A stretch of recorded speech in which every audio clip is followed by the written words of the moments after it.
मेरा पेट भरा था, बहुत भरा, फिर भी दबा के रखा, छुपा के रखा। लेकिन अब करना पड़ेगा, क्योंकि मौत और टट्टी कभी भी कहीं भी आ सकती है। अब ना कुछ सही है ना कुछ गलत।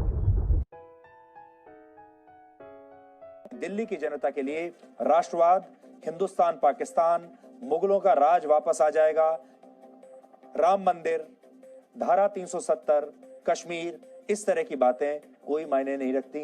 ये मुद्दे दिल्ली की जनता के लिए कोई मायने नहीं रखते। दिल्ली की जनता को ना तो बालाकोट एयर स्ट्राइक से कोई लेना देना है, ना राम मंदिर से कोई मतलब है, ना कश्मीर की धारा 370 से उसे कोई लेना देना है, ना ही उसे देश के टूट जाने की कोई चिंता है। दिल्ली वाले बस अपने में मस्त रहना चाहते हैं। वो ये चाहते हैं देश टूटे फूटे या ना टूटे, कुछ भी होता रहे, मेरा जीवन आराम से चलना चाहिए। दिल्ली की जनता अपने जीवन के संघर्ष में ही पूरी तरह से बिजी है, लिप्त है। उसे बाकी के देश से कोई मतलब नहीं। दिल्ली की जनता को बड़े राष्ट्रीय मुद्दों से कोई मतलब नहीं है, वो उनसे प्रभावित नहीं होती। दिल्ली का चुनाव स्थानीय मुद्दों पर ही लड़ा गया है और दिल्ली वालों को भी स्थानीय मुद्दे ही पसंद आए और जनता ने राष्ट्रीय मुद्दों और बीजेपी को नकार दिया। जनता ने यह बता दिया कि ये बातें सोशल मीडिया पर लिखने के लिए बहुत अच्छी हैं, न्यूज चैनल्स पर देखने के लिए बड़ी अच्छी हैं, अखबारों में पढ़ने के लिए ये बातें बड़ी अच्छी हैं। जब हम किसी पार्टी में जाते हैं तो ड्रिंक्स के साथ डिस्कशन करने के लिए, राजनीति की बातें करने के लिए सारे मुद्दे बड़े अच्छे हैं। लेकिन जब हम वोट डालेंगे तो वोट इस चीज पर डालेंगे कि मुफ्त में कौन कौन सी चीज कहां पर लगी हुई है। जब हम वोट डालेंगे तो हमें यह देखना है कि सेल कहां पर लगी हुई है। दिल्ली के लोग राष्ट्रवाद और राष्ट्रीय मुद्दों पर राय तो बहुत बड़ी बड़ी रखते हैं, लेकिन वोट डालने बाहर नहीं निकलते। यानी दिल्ली की जनता ने आज भी यह साफ कर दिया कि दिल्ली के लोग आलसी हैं। चुप, बिल्कुल चुप।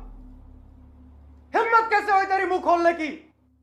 वो अपना सारा पॉइंट ऑफ व्यू जो देते हैं सब स्मार्टफोन पर देना चाहते हैं। सोशल मीडिया पर ये सारे लोग एक्सपर्ट हैं। ये सारे लोग तो असल में अगली बार यही चाहेंगे कि चुनाव भी सोशल मीडिया पर ही हो जाए, क्योंकि उसके लिए इन्हें पोलिंग बूथ तक जाने की जरूरत नहीं पड़ेगी। इसलिए दिल्ली की जनता ने आज ये बता दिया कि वो सिर्फ अपने स्मार्टफोन से चिपके रहते हैं, वो वोट डालने नहीं जाएंगे, बातें बड़ी बड़ी करते। चल बोजड़ी के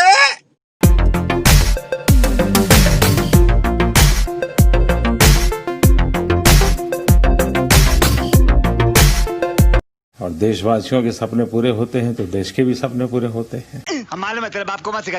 मोदी का एक ही मंत्र है, बलात्कार पे बलात्कार। भारतीय जनता पार्टी का एक ही मंत्र है, जिस देश में होंगे वहाँ बलात्कार करेंगे। 2019 के बारे में आप सोच रहे हैं? अभी से आपने सोचना तो शुरू कर दिया होगा, क्योंकि आपकी बहुत सारी योजनाएं ऐसी हैं जो 5 साल में यील्ड अपना नहीं देंगी, उनको 10 साल लगेंगे, ज्यादा भी लग सकते हैं। आपको ऐसा लगता है कि 2019 में भी आप ही लौटेंगे वापस?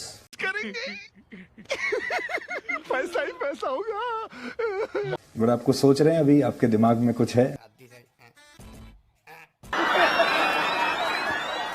मोदी जी, हर बार रोजगार एक बड़ा मुद्दा बनता है और जब आप आए थे तो आपने वादा भी किया था कि आप रोजगार उपलब्ध कराएंगे। मेरे पास समय इतना कहाँ इन चीजों को करने का जी। आप अपना रिपोर्ट कार्ड निकाल कर देखते हैं तो आप संतुष्ट हैं? क्या आप लोगों का जीवन बदल पाए?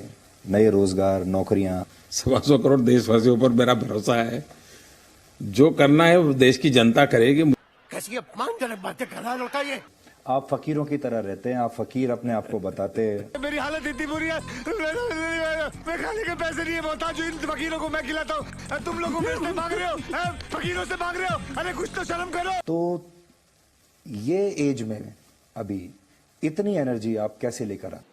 ऐसे करके बिंदास। क्योंकि आपकी उम्र में बाकी लोग शायद कल्पना भी नहीं कर सकते।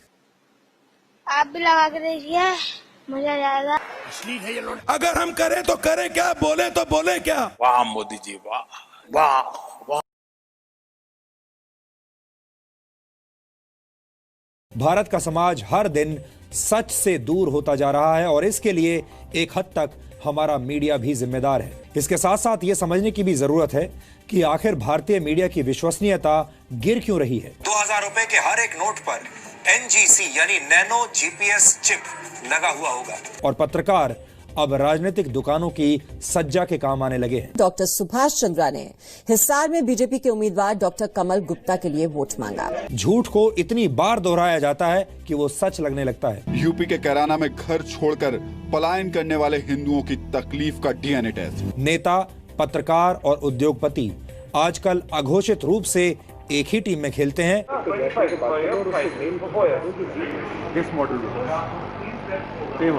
और मीडिया का एक बड़ा हिस्सा इस झूठ को सच बनाने में अपना पूरा योगदान देता है।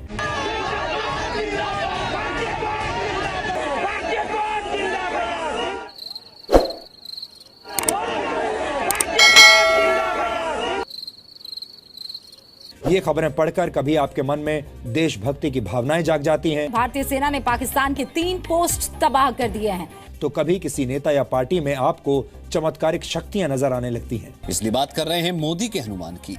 आइए अब बात करते हैं उन 2 संजीवनियों की जिनकी जरूरत सबसे ज्यादा है। मीडिया पर विश्वास करना लगातार मुश्किल होता जा रहा है। कब्बों को अगर आप कुछ दिन देसी घी से चुपड़ कर रोटी डालते हैं तो आपके जो प्रोजेक्ट्स हैं वो चलने लग जाएंगे। विशेषज्ञों के मुताबिक भारत एक तरह से पोस्ट ट्रुथ युग में जी रहा है, यानी भारत में तथ्यों को तोड़ मरोड़ कर पेश करने का चलन बढ़ गया है। लव जिहाद पर जी न्यूज की ये एक्सक्लूसिव पड़ताल। आखिर प्यार के नाम पर जबरन धर्म परिवर्तन का खेल क्यों चल रहा है? भारत में फेक न्यूज, गलत तथ्यों पर आधारित आर्टिकल्स, गलत न्यूज रिपोर्टिंग और शब्दों के खेल के जरिए लोगों को गुमराह किया जाता है। भारत के लोगों को झूठ फैलाने वाले मीडिया से भी आजादी चाहिए। दाऊद इब्राहिम का पैर सड़ रहा है। ऐसे पत्रकारों से सावधान रहिए, ऐसे लेखकों से सावधान रहिए जो कि बड़े बड़े नेताओं से, बड़ी बड़ी पॉलिटिकल पार्टीज से या बड़े बड़े उद्योगपतियों से मिले होते हैं। यही नेता आगे चलकर राज्यसभा के सदस्य बन जाते हैं, राजनीति में आ जाते हैं,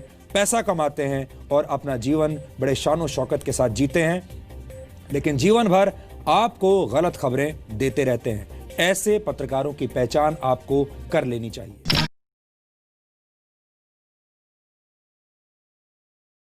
तो जिहाद उन लोगों का हथियार है जो भारत के टुकड़े टुकड़े करना चाहते हैं। आज हमारे पास जिहाद का एक डायग्राम है और ये डायग्राम आज मैं आपको पढ़कर आपको दिखाना चाहता हूं। इस डायग्राम को, इसमें जिहाद को 2 हिस्सों में बांटा गया है ताकि आपको भी समझ में आ जाए कि साजिश क्या है। हम आपको बता दें, सुप्रीम कोर्ट में सुनवाई के दौरान चीफ जस्टिस ने कहा कि जो लोग कोरोना संकट और लॉकडाउन को लेकर फेक न्यूज फैला रहे हैं उनके खिलाफ कार्रवाई होनी चाहिए। चीफ जस्टिस ने ये बड़ी बात की है कि जो लोग फेक न्यूज फैला रहे हैं उनके खिलाफ सख्त कार्रवाई होनी चाहिए।